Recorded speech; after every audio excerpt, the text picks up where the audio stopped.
I am Penelope, author of epic fantasy and paranormal romance, and welcome to my imaginary friends, a look behind the scenes of an author mapping the worlds in my head and making them a reality.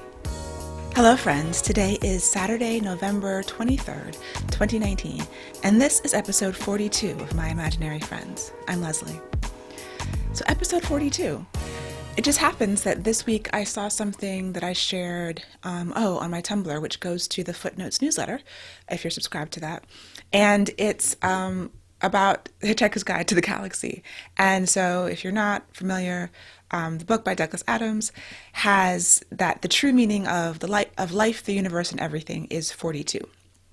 And so you'll often see like memes about 42. And this clip, and I don't know if this is actually the truth or not, but it claims that since Douglas Adams was a computer nerd and knew about programming, that since an asterisk in most coding languages is a wild card. So it just means anything. It's like a catch-all. It can mean whatever you want it to mean. And in ASCII, the code for the asterisk is 42. And so it's just saying that the true meaning of life is anything you want it to be, equaling 42, the asterisk. And so I thought it was cool, not sure if it's true, but it makes sense from like a programming kind of perspective. I do like the idea of having stuff in your books that relates to coding, since I am a web developer and I spend large portions of my time coding. I have a story cooking in the back of my head about a magic system based on code, and but it's very far from being a reality. Anyway, episode 42, I thought I would mark that with that coincidence. This week's best thing. There were a couple of things vying for contention for this week's best thing. I think up until yesterday, it would have been the movie Dolomite Is My Name on Netflix, and which is still wonderful. When it first came out a month or two ago, I wasn't super interested in seeing it. Not for any good reason. I probably have seen Dolomite.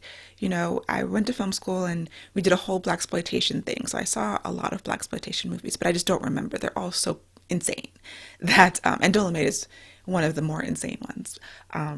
But from the Old Dirty Bastard video, Baby I Got Your Money, he's got a lot of clips from the movie. And so people, even if they hadn't seen the movie, they know a lot about it from that music video from the 90s, I guess, early 2000s, whenever that came out. Anyway, so my husband had watched it without me because I wasn't, I wasn't that interested in seeing it initially. And then I started seeing some interviews and just learning a little bit more about it. And then I was like, I actually think I would like to see this. And he recommended it too. He was like, this is going to sound crazy, but it is the most heartwarming, hard R movie, like R-rated movie that I've ever seen. And so yeah, that is actually a really good way to put it. I was recommending it to my cousins and I was like, it is extremely filthy, but extremely heartwarming and like life affirming, and you leave feeling good about the world and life. And you just kind of have to see the movie to understand how that makes sense. The other thing that I really enjoyed about it, and while I was watching, I noticed, there's an early scene where you have Eddie Murphy, Titus, I'm going to call it Titus Andromedon because that was his name in Unbreakable Kimmy Schmidt, Titus Burgess, Mike Epps, and I don't know, the black guy from The Office. And so these four black men are at a diner and they're all friends and they're having this conversation. And one of them, kind of gets mad at the other ones. I think Eddie Murphy gets mad at something someone is saying. And then his friend apologizes and they go on through it. And it was just like a really good portrayal of like black male friendships that you don't see. You have throughout this whole movie, you have this collaboration between, it's a largely male cast. There's one outstanding female actor, but you see these black men working together to do something that is not illegal. There are very, very few instances. I can't really think of any that aren't like sitcoms or something where you have this many black men on screen together, working together in friendship, and they're not selling drugs and they're not hustling for, something illegal. They're not doing any of that. It's all above board. They're hustling to make this man, Rudy Ray Moore's, their friend's dream come true. And it is just amazing. It just shows a spotlight on how many of our stories are like about crime, and about being poor and being disenfranchised and being marginalized. And this is not about that, even though it's like Dolomite the movie and the product and Rudy Monroe's comedy is all about like pimps and hoes and like just the least common denominator of I guess what people think is funny. But the movie, even though they're making a movie about that, and it's about a man whose comedy was about that sort of like ghetto life, I guess, or just like playing the dozens, like just kind of black culture in a certain way. The movie itself is just so like nice and like sweet and heartwarming. And if you haven't seen it already, I really do recommend it. And I'm glad that I decided to go ahead and watch it, because it's such a strange dichotomy that, it works really well. It's not cheesy. Wesley Snipes is living his best life, chewing up all the scenery, stealing the show. Eddie Murphy was great. Everybody was great in it. So yeah, Dolomite is my name. Definitely check that one out. And then last night I watched the PBS Great, I'm going to say Great Expectations, the PBS Great Performances of Much Ado About Nothing. So it was an all-black version of Much Ado About Nothing that was filmed at Shakespeare in the Park in Central Park. And I saw something about it on Twitter a few weeks ago and just made a note in my calendar, and it popped up yesterday. I'm like, oh, let me go find it, because I couldn't pre-record it at the time because I didn't know it was called Great Performances. It wasn't called Much Ado About Nothing. Like if you search your cable listings, it's called Great Performances, but it was fabulous. I don't generally spend my free time watching Shakespeare, but I did because it was an all-black cast, and they had put it sort of in the current era, which just means that they were wearing current clothes. Like it's this, they didn't change the language at all. So semi-modernized, because they can only modernize so much. It was just hair, clothes, general attitude. It was really great too. It was great because, people talk about representation sort of abstractly, like, oh yeah, it's good to see yourself in things, and but when it actually happens, and for people who have this experience all the time, like who don't have any understanding of what it's like not to see yourself, it probably, I can't imagine, like I can imagine understanding it intellectually, but like viscerally, like when you see an all black Shakespeare and it's very black, like they were singing modern songs, they were dancing, they were doing African dancing, they were doing like regular club dancing, and the actors interpreted, the words in the story in a way that was obviously very culturally relevant and like very black. And then Danielle Brooks played Beatrice, and she was doing the most. She was a lot. She was bigger, and not like physically, but like acting bigger than everybody else was. And they're already it's like an all black production, so everybody's big. But and I wonder if she was doing too much. But regardless of that, her acting choices, she was fantastic, and she brought something really, really great to the role. And it's been a long time since I've seen Much Ado or read it, like AP English class, however many years ago. But there was one thing that I was really curious how they're going to deal with it.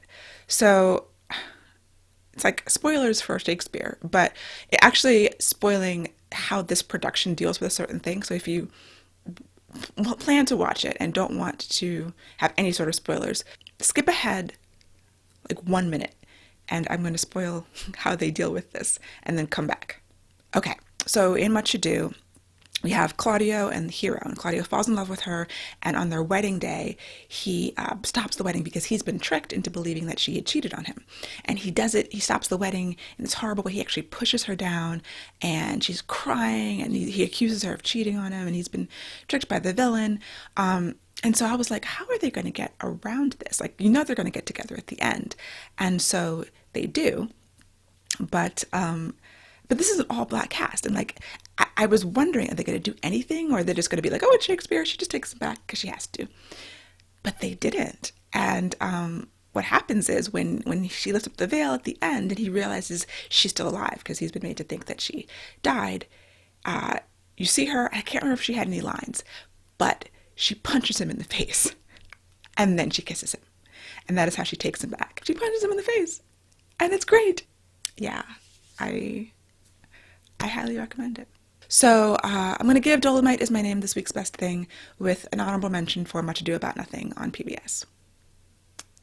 I also saw Last Christmas, the same day actually that I saw Dolomite. And it definitely didn't deserve 1 star in my opinion. I was still kind of meh about it. Like, I get what they were trying to do, and it was very cute, and it was heartwarming to a certain degree. It was, a story about a woman finding herself, kind of. I had guessed the twist, and then there's a point at which you're like, oh, this is what they're doing. Okay, I get it. I've seen this movie before, like, I don't know which one it is, but it seems like something I've seen before. So, and then the issue was, so many of the people in that movie were in different movies.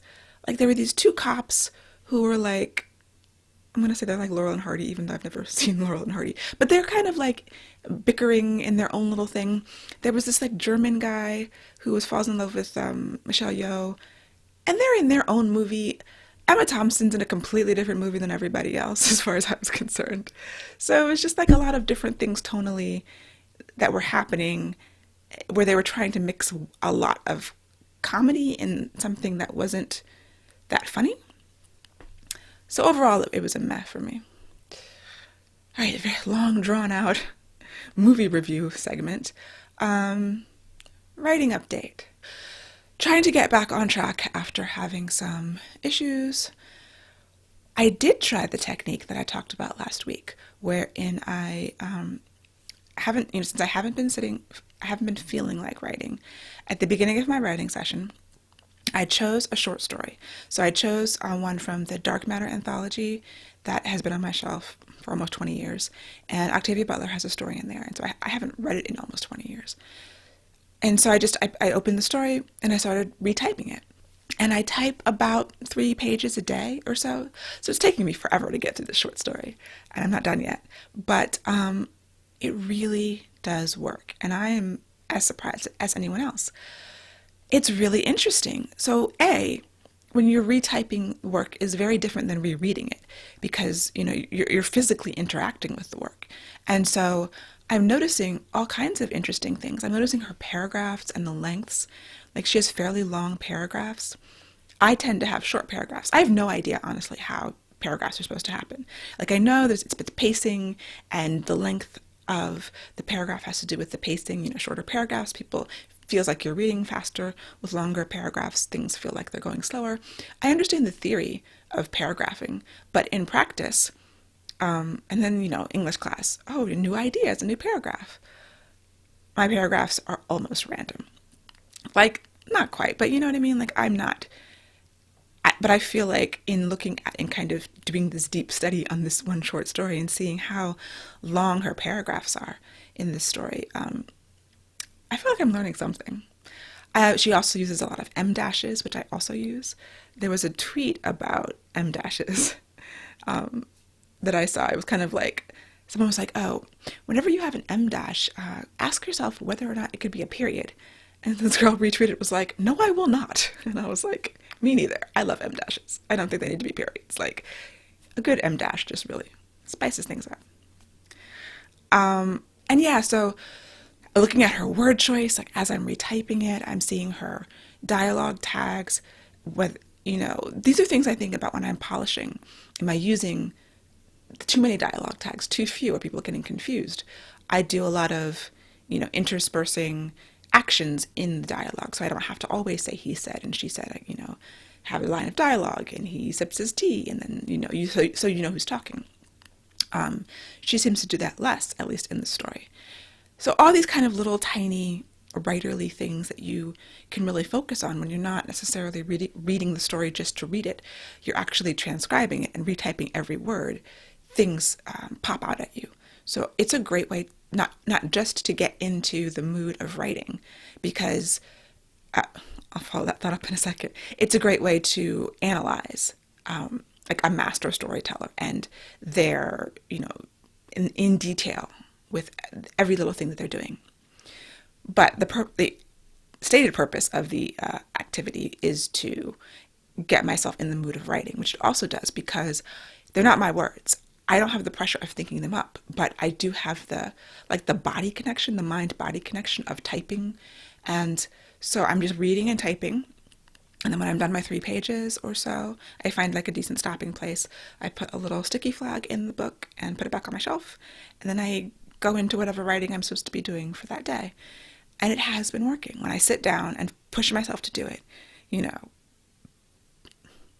it gets me in when I'm otherwise still a little bit unmotivated to sit at the writing desk and do the work. And so that is something, if you are, a writer struggling at any point, give it a shot. I think it's probably best to do it with, like a quote unquote great work or a great author that you admire, as opposed to just any old book. But I'm sure there's things to learn from just picking something randomly off the shelf and retyping it. So I've really been enjoying that, And then the actual writing, I think I said last week I was going to try to plot this section that just doesn't exist in my first draft. So I'm writing all new things, and I didn't plot it. I didn't have the energy. So I've been pantsing it, listening to Jeffrey Kennedy's podcast about pantsing for NaNoWriMo and just trying to incorporate some of that. And it's been a bit of a mixed bag. I had several days of just pantsing, where just seeing where the story took me, just opening up my mind and typing, and anything goes on the page. And like that did work for most of the week. And then I did get to a point where I just need to know, like, I need more. And I sat down and I'm like, I've got nothing. Like there's a point when you can kind of do that and pants and write and flow and it feels right. Like it feels like something that, even if it's not right, it's fixable, and it's the bones, and maybe they're not quite the right bones. Maybe it's like, you're an archaeologist putting back together a skeleton, and you dump out some bones in this free writing process, and then you really have to reorganize them and put the whole thing like a puzzle, put it back together. And there's sometimes when it's just like, no, I've done that for a couple of days, and now I need to clean it up and actually be focused, because if I continue doing it that way, I can tell I'd just be going down some random rabbit hole, which would be completely unusable. The things I have, the way they are interesting, and interesting ideas have come to me that, from that place, that unknowable creative source, that when you just let it flow through you, it does happen. And I acknowledge that. But I think there is a point at which it stops for me. And it was just like, I'm writing this sort of scavenger hunt situation, and I don't, I've done some research and I have ideas, but I don't know what they're supposed to do. And pantsing gave me something, but not everything. And so I do have to stop and really look at what I have, see how much of it is usable. And within that, I know that there are going to be kernels that are going to lead me to the next thing. And I might not have had, found those kernels, or I might have found them in a more difficult or roundabout way. So I can, the subconscious, I do believe everything is there in my subconscious. It's just a matter of pulling it through. So I do think now is the time to kind of look at what I've pulled through and see how, just make that clay into something. And then I can move forward with that, as opposed to continuing to pants and just pulling things out of my ass that are not going to be useful at all. It's a delicate balance, I find, and I'm always trying to figure out how to make it, how to make the scales match up. And one thing that's always overwhelmed me about writing in general are the infinite possibilities. And so, like when you're staring at a blank page, I hate blank pages, I hate first drafts, because anything is possible. And so for me, plotting is a way to limit the possibilities. Like, sometimes, like I said, it was great to have those possibilities, and I just was complete freedom. for a short period of time, I can work with that. But now I'm looking at it and it's just like it's still there. Even though what I've written, it hasn't closed the door on anything for me yet, if this makes sense. So plotting is a way to just take infinity and bring it down to something manageable, to like this box that I can work within. And now I can let my creativity really soar and fly within this box. And the box keeps me sane.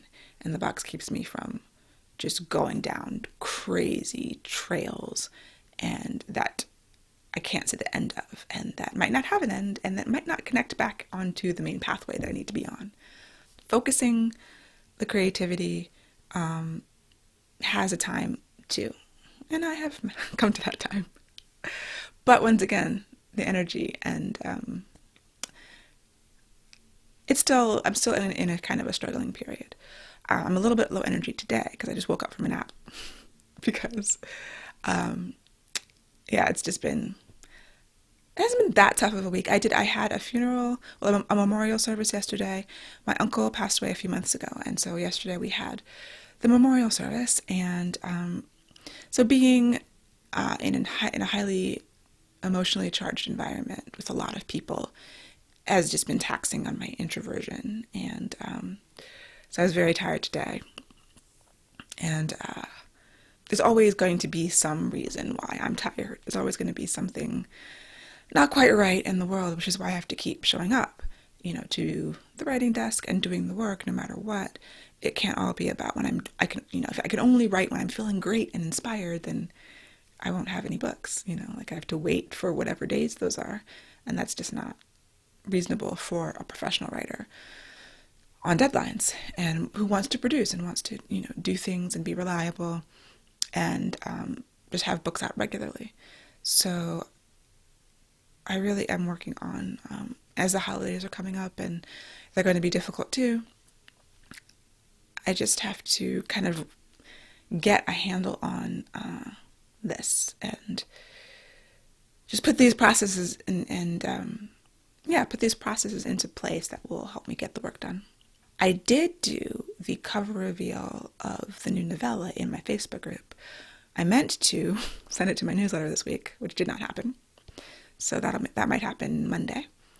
And I really wanted to have the pre-orders up, which are not up. And my excuse for not putting the pre-orders up was like, I don't have a blurb written. And my friend was like, in my mastermind, they were like, don't worry about the blurb, just put like a tagline or a log line up. And so I did write a little paragraph that I sent to the Facebook group when I did the cover reveal. But I'm still kind of ambivalent about a pre-order. Like I was all gung-ho for it. And I logged into Amazon. I was like, I'm going to do it. And I'm going to do it on Draft to Digital. And then I looked and I was like, I really don't want to do a pre-order. Like, I don't have to, obviously. I'm self-publishing this book and do whatever I want. I see the benefits of, cover reveals with a pre-order. If anybody wants to buy it, they can right then. And then instant gratification. This is the world we live in. But I have angst because even though the draft of the novella is due to the editor December 13th, it's not done yet on November 23rd. And I just have like a reaction to putting up a pre-order when I don't have a clean draft of the book done. Like, if there's no pre-order, I can push back the release date, which I don't think I've even really told anybody. I've said winter 2020, like February, but I haven't announced an official date.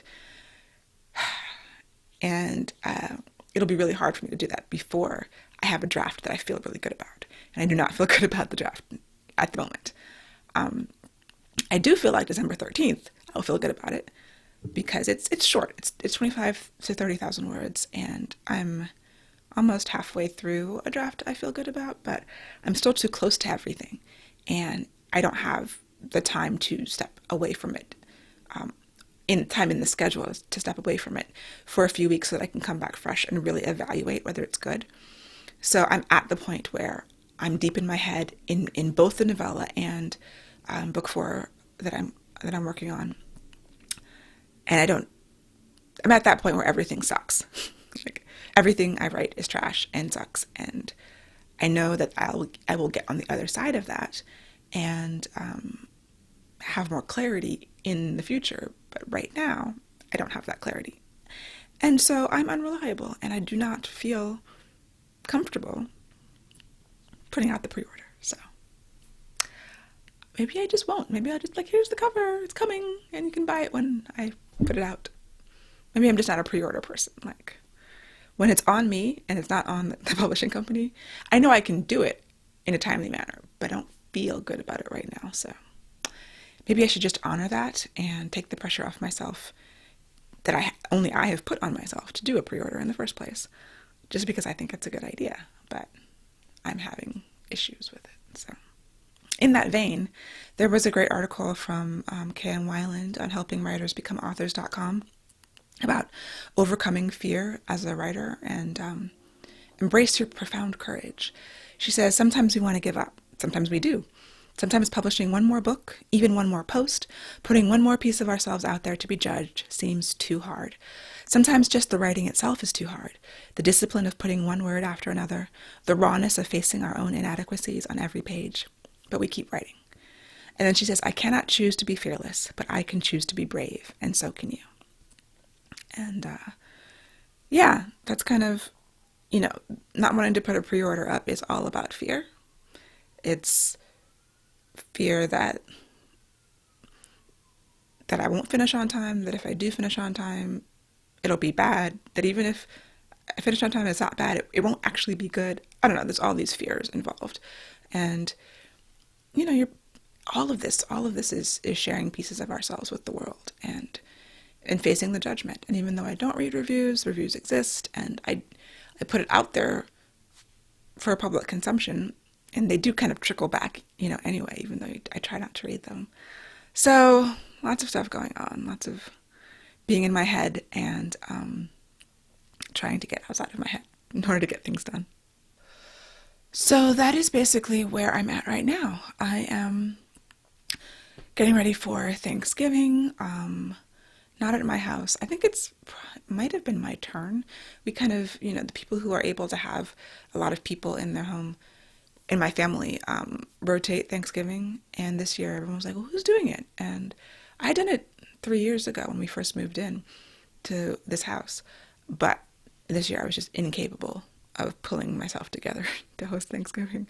My mom is having Thanksgiving, and she actually just moved into her house. So I guess it's her turn, but she does Christmas Eve at her house. So regardless, I'm cooking some things to bring to my mom's house and thinking about that. A lot of things that I'm trying not to drop the ball on and just stay focused, even as right now I want to go back and take another nap. I took like an hour and a half nap today and I'm still tired. And that was probably too long. I think the sweet spot for naps is like 30 minutes, but 30 minutes is not enough for me to feel actually refreshed. Maybe I just need to go to bed. But it's, as I record this, it's 6 in the evening and I haven't written yet, which is terrible, I know. So I have to do something because I didn't write yesterday. And so I'm going to pull down that short story and start typing and get something down. And I know in the future I'm going to look back on the stuff that I'm writing now that doesn't feel quite right and not be able to tell it from the stuff that felt amazing when I was writing it. So that's the way of the beast. When you're in it, it is difficult. So hopefully I will have more energy and be in a different headspace the next time we speak. So yeah, I hope that you have a great week. For episode show notes and to sign up for the Footnotes newsletter, go to myimaginaryfriendsshow.com. Subscribe wherever you get your podcasts and check out the video episodes on YouTube. I would really appreciate a rating or review wherever you get your podcasts to support the show. It helps other people find it. My Imaginary Friends is part of the Frolic Podcast Network. To check out more podcasts, go to frolic.media/podcasts. Have a great week and happy Thanksgiving.